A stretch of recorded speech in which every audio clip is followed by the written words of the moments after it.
क्या रामचरितमानस की कुछ चौपाइयों को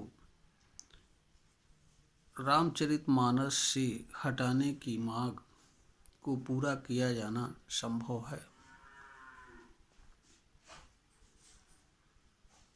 आज हम इस वीडियो के माध्यम से इस बिंदु पर अपनी बात रखेंगे। हम सभी जानते हैं रामचरितमानस एक काव्य ग्रंथ भी है और एक धार्मिक ग्रंथ के रूप में मान्यता प्राप्त है। हिंदू इसे अपना धार्मिक ग्रंथ मानते हैं। इस तरह की राजनैतिक मांग सही है या नहीं सही है, इस वीडियो से इससे भी लेना देना नहीं है। यह मांग मांग उचित है या अनुचित है, राजनीति से संबंध रखती है। इसलिए इसका उत्तर राजनैतिक वर्ग को ढूंढना होगा, उन्हें जानना होगा। यह प्रश्न भी इस वीडियो का विषय नहीं है। इस वीडियो का विषय सिर्फ इतना है कि क्या यह मांग की पूर्ति संभव है। इसके लिए हमको यह देखना होगा कि किसके द्वारा इस तरह का कार्य किया जा सकता है। रामचरितमानस को गोस्वामी तुलसीदास जी द्वारा लिखा गया है।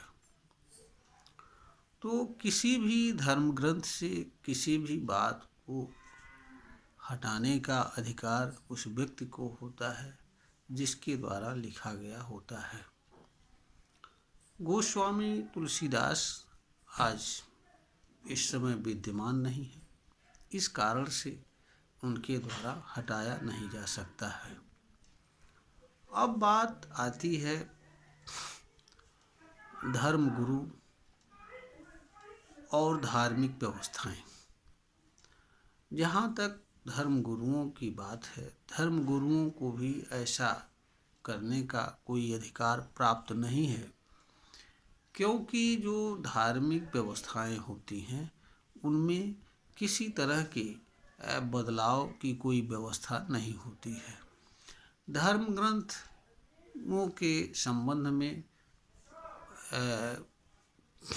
कहीं कोई बदलाव की व्यवस्था नहीं होती है।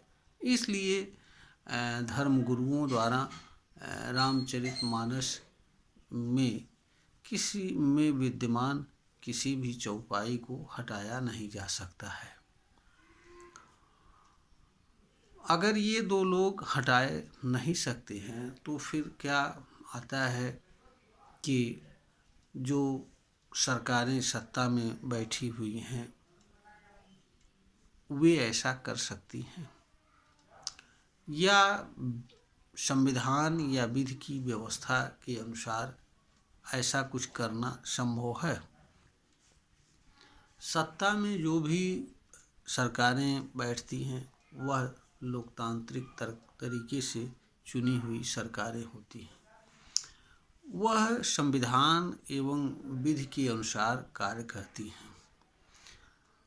संविधान हमारा संविधान के संशोधन की, विधि के संशोधन की, विधि के निर्माण की अनुमति देता है।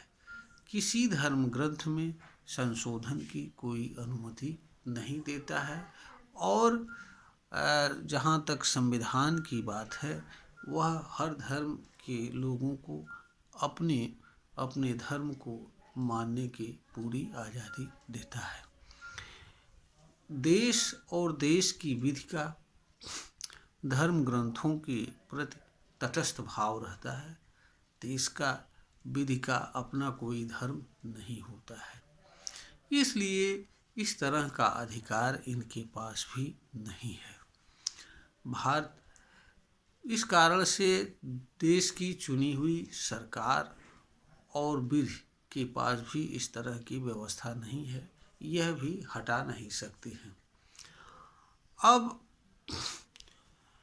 जहाँ तक संविधान की बात है, संविधान का अनुच्छेद 13 का सब क्लाज 1 यह कहता है कि अगर कोई विधि या कोई बात ऐसी है जो संविधान की मूलभूत अधिकारों से असंगत है, तो वह उस सीमा तक शून्य होगी जिस सीमा तक वह मूलभूत अधिकारों से असंगत है।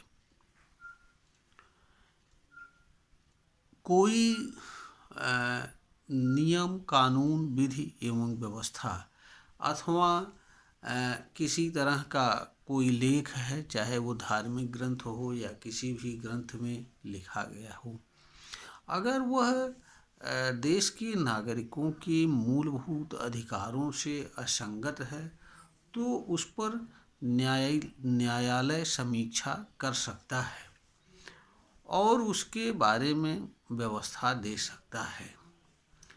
तो जहाँ तक हटाने की मांग है, यह अधिक से अधिक न्यायिक प्रक्रिया का हिस्सा हो सकता है।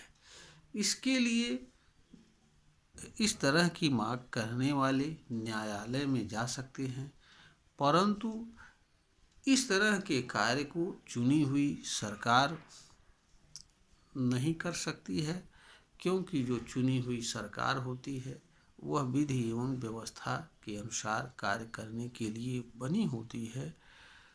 चुनी हुई सरकारों को विधानमंडलों के माध्यम से विधि में, संविधान में संशोधन का अधिकार होता है। किसी धार्मिक ग्रंथ या किसी पुस्तक में किसी तरह के बदलाव या संशोधन का अधिकार नहीं होता है। इस कारण से यह मांग सत्ता में बैठी हुई कोई भी सरकार पूर्ण करने में संभव नहीं है। जहाँ तक बीजेपी और आरएसएस की बात है, इनके पास भी इस तरह का कोई अधिकार नहीं है, इसलिए यह भी यह कार्य करने में सक्षम नहीं है। जिस वीडियो के माध्यम से इस तरह की मांग पूरी हो सकती है या नहीं हो सकती है, या किस रूप में हो सकती है, इसके सच्चाई को बताने का प्रयास किया गया है। इस वीडियो का उद्देश्य किसी राजनैतिक दल की विचारधारा को या उसके एजेंडे पर कोई टीका टिप्पणी नहीं करना है और न ही इस वीडियो से लेना देना है, परंतु हम भी देश के एक नागरिक हैं। राजनीतिक दलों को जिस तरीके से राजनीति करने का अधिकार है, उसी तरह से उनकी मांगों पर विचार करने और अपना विचार रखने का अधिकार हर नागरिक को है। इस कारण से क्योंकि राजनेता कोई अपना काम राजनीति के माध्यम से नहीं करते हैं, राजनीति के माध्यम से जनता का कार्य जनता की तरफ से जनता के लिए करते हैं, इसलिए इनके हर क्रियाकलाप जनता के द्वारा आलोचना किए जाने, समीक्षा किए जाने होते हैं और जनता को पूरा अधिकार होता है कि इनकी मांग पर, इनके द्वारा उठाए जाने वाले कदमों पर वह विचार करे, समीक्षा करे और अपनी प्रतिक्रिया उचित माध्यमों से व्यक्त करे। यह वीडियो एक जनतांत्रिक अधिकार के तहत जनता को जो प्राप्त अधिकार है उसके तहत बनाया गया है और इसको रखा जा रहा है। यह वीडियो ज्ञानवर्धन हेतु बनाई गई है, प्रेषित की गई है। अगर यह वीडियो ज्ञानवर्धन के योग्य हो तो इसे लाइक करें, शेयर करें और सब्सक्राइब करें।